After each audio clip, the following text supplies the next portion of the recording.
Hello students, welcome to your channel. आज हम लोग पढ़ रहे हैं क्लास 10th का chapter 5, that is life process. Life process में हम लोग पढ़ने जा रहे हैं जो हम लोग डेली लाइफ में अलग अलग एक्टिविटीज करते हैं, जैसे कि डाइजेशन, मूवमेंट, रेस्पिरेशन और कंट्रोल एंड कोऑर्डिनेशन जैसी जो प्रोसेस हम लोग डेली लाइफ में करते हैं उनके बारे में डिटेल्स में इसमें हम लोग पढ़ेंगे और समझेंगे। जो सबसे पहला है वो है न्यूट्रिशन। न्यूट्रिशन क्या होता है? एक ऐसी प्रतिक्रिया जिसमें एक ऑर्गेनिज्म या कह लीजिए एक जीव जंतु जो है फूड को अपने इनटेक करता है और उसे यूटिलाइज करता है। The process by which an organism take food and utilize it is said to be as nutrition. क्यों हमें, why do we need nutrition, क्या रिक्वायरमेंट है? तो हम लोग डेली लाइफ में वेरियस एक्टिविटीज परफॉर्म करते हैं। उनको करने के लिए हमें एनर्जी की जरूरत होती है। बिना एनर्जी हम कोई भी काम को नहीं कर सकते हैं, और ये एनर्जी हमें मिलता है न्यूट्रिशन से। इन्हीं न्यूट्रिशन को यूज करके एक ऑर्गेनिज्म अपने आप को डेवलप करता है, ग्रो करता है और साथ में अपनी बॉडी के ऑर्गन्स को या कह लीजिए सेल्स को रिपेयर करता है। न्यूट्रिएंट्स क्या होते हैं? न्यूट्रिएंट्स वो मटेरियल होते हैं जो हमारी बॉडी को जो भी इंपॉर्टेंट चीजें हैं वो प्रोवाइड कराते हैं, जैसे कि carbohydrate, vitamin, minerals, protein etcetera. ये जो न्यूट्रिएंट्स होते हैं वो कुछ ज्यादा मात्रा में जरूरत होती है, जिन्हें हम लोग मैक्रो न्यूट्रिएंट्स कहते हैं, जैसे कि हमारे कार्बोहाइड्रेट्स, प्रोटीन एंड फैट्स।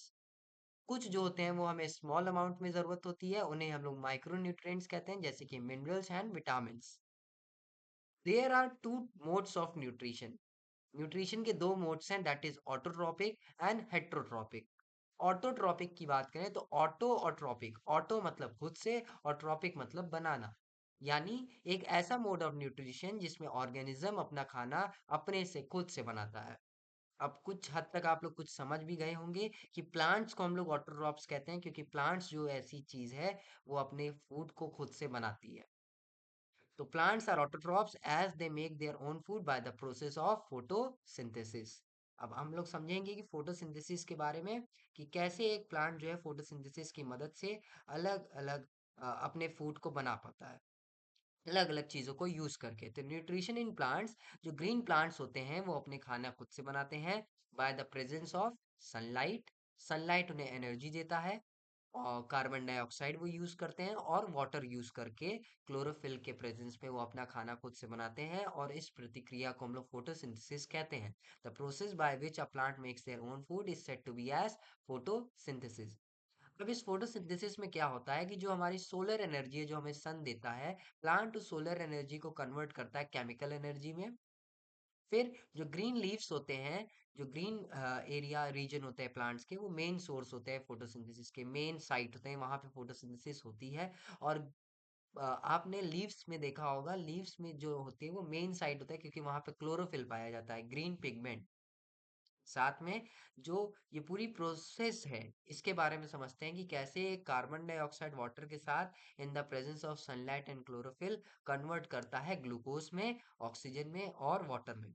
तो इसकी इक्वेशन दी है 6CO2 plus 12H2O in the presence of sunlight and chlorophyll converts into C6H12O6 plus 6O2 plus 6H2O।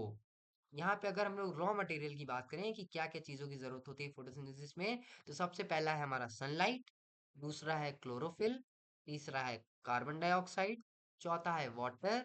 Water जो है हमें सॉइल से मिलता है, प्लांट जो है जाइलम टिश्यूज इसमें इस्तेमाल करते हैं, जिसमें प्लांट क्या करता है, अपनी रूट के मदद से सॉइल से वाटर को एब्जॉर्ब करता है, और कार्बन डाइऑक्साइड जो प्लांट का स्टोमेटा उसे देता है। अब फोटोसिंथेसिस में क्या क्या मेन इवेंट्स हैं उनको समझते हैं। तो सबसे पहले तो लाइट एनर्जी एब्जॉर्ब होती है by the help of chlorophyll.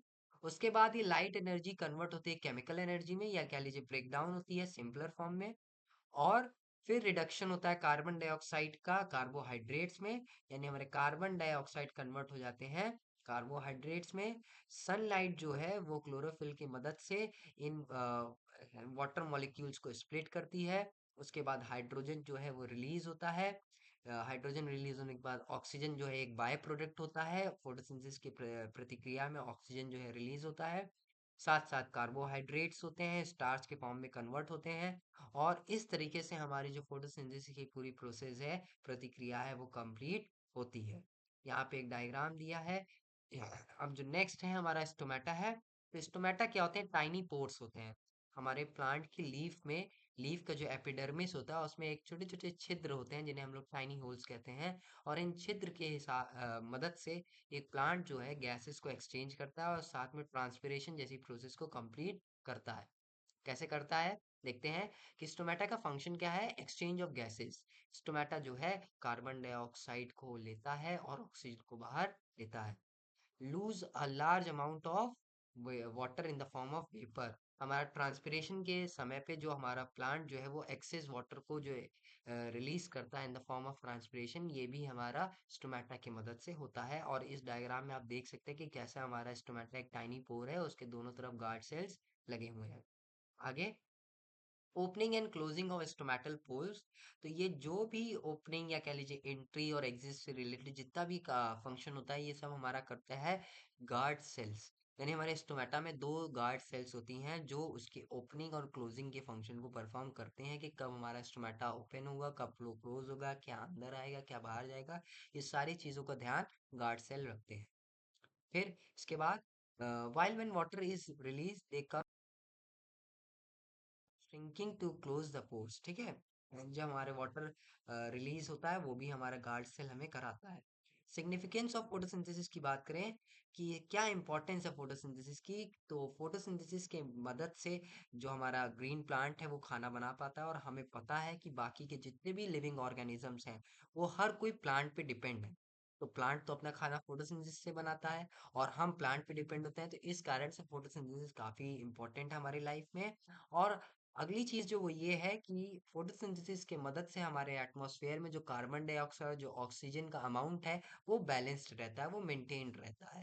दोनों जो है बराबर की मात्रा में हमेशा बने रहते हैं। आगे हम लोग नेक्स्ट वीडियो में पढ़ेंगे हेटरोट्रॉपिक न्यूट्रिशन के बारे में। आज के लिए इतना ही, मिलते हैं अगली वीडियो में। अगर आपको ये वीडियो यूजफुल लगी हो तो इसे लाइक कीजिएगा, हमारे चैनल को सब्सक्राइब कीजिएगा और ऐसे ही पढ़ते रहिएगा।